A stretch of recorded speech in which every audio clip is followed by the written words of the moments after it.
I'm Diane Stanley, the author of Saving Sky, and I've been taking wonderful adventures through books and reading all of my life.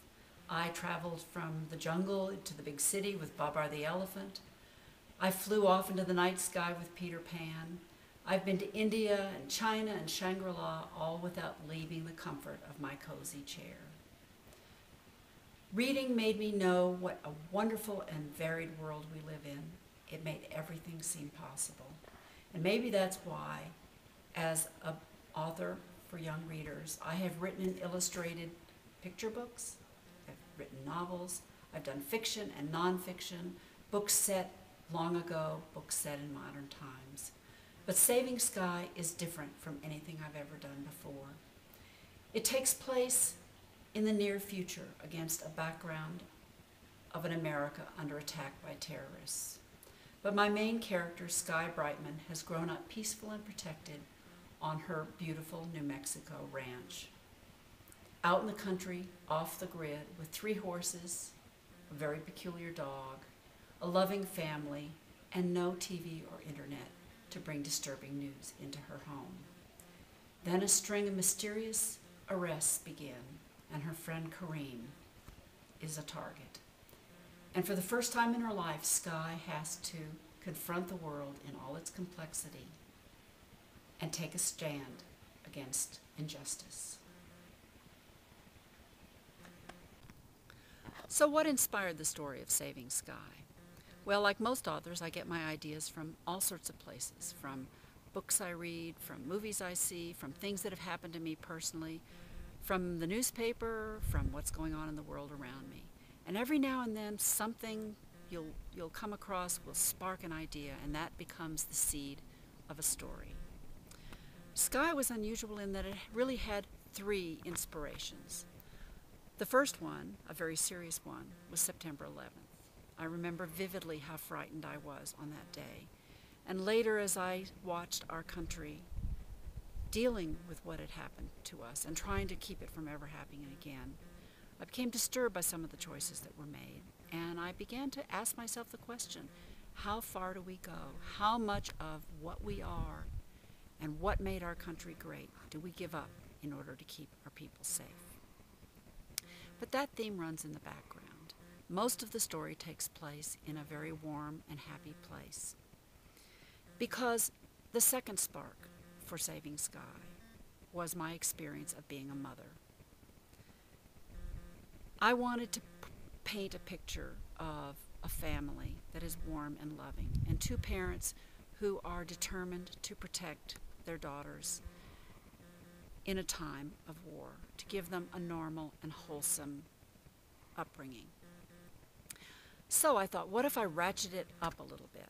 I make the terrorists a little bit stronger, I make the parents a little bit more peculiar, so that their protection is more extreme, as if they're living on their own little private desert island out there on their ranch in New Mexico. Which brings me to my 3rd spark, and it's here all around me, the beautiful countryside of New Mexico. Sometimes when you're writing a book, the setting is so strong that it becomes a character in the story, and I like to think that is the case with Saving Sky.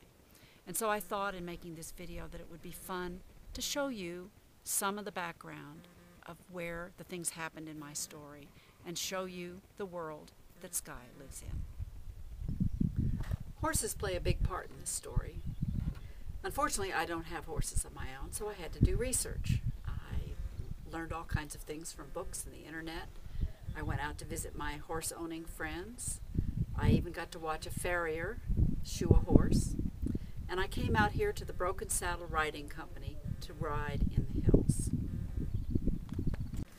This is Buster, and he's going to keep me company while I answer the next question, excuse me, which is, he's eating, which is, how is Sky different from other adventure protagonists? Come on, Buster. Well, first of all, she doesn't have any superpowers. She's a pretty ordinary kid. She's happy and hopeful and innocent and funny, and she's not looking for adventure. She's not looking for danger. but it comes to find her.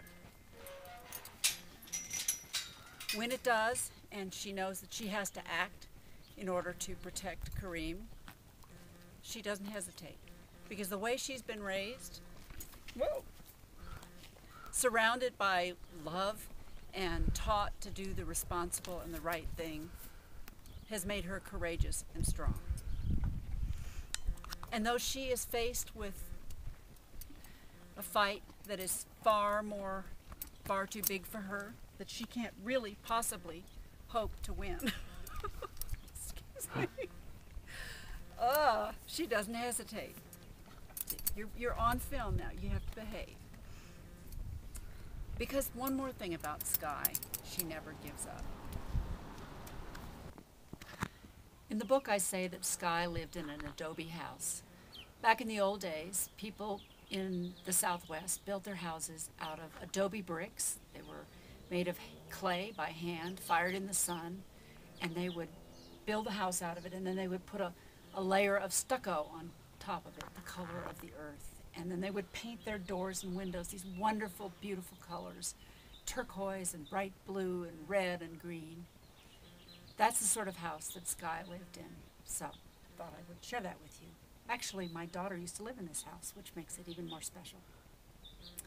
So my next question is, when I was writing the book, did I have everything all planned out and know all about my characters, or did I work it out as I went along? Well, it's a combination of both. I do try. I really, really try to plan my books out from the start.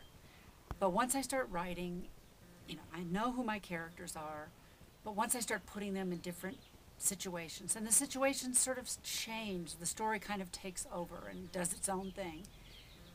I put these characters in these different situations, and then I have to ask myself, what would Luke think about this? Or what would Sky feel in this situation? Or how would Kareem act in this situation? And I get to know the characters, and they grow deeper, and I come to understand them more. So the planning is just the bare bones, and everything wonderful that happens afterwards happens in the writing. And finally, we're in the St. Francis Auditorium at the New Mexico Museum of Art here in Santa Fe. This is the place where the final scene in Saving Sky takes place, and this is the stage where she stood. It seemed like the perfect place to answer the final question, which is, what do I see that lies ahead for Sky at the end of the book? Well, I don't want to spoil the ending, so let me just say this. I feel very hopeful about it.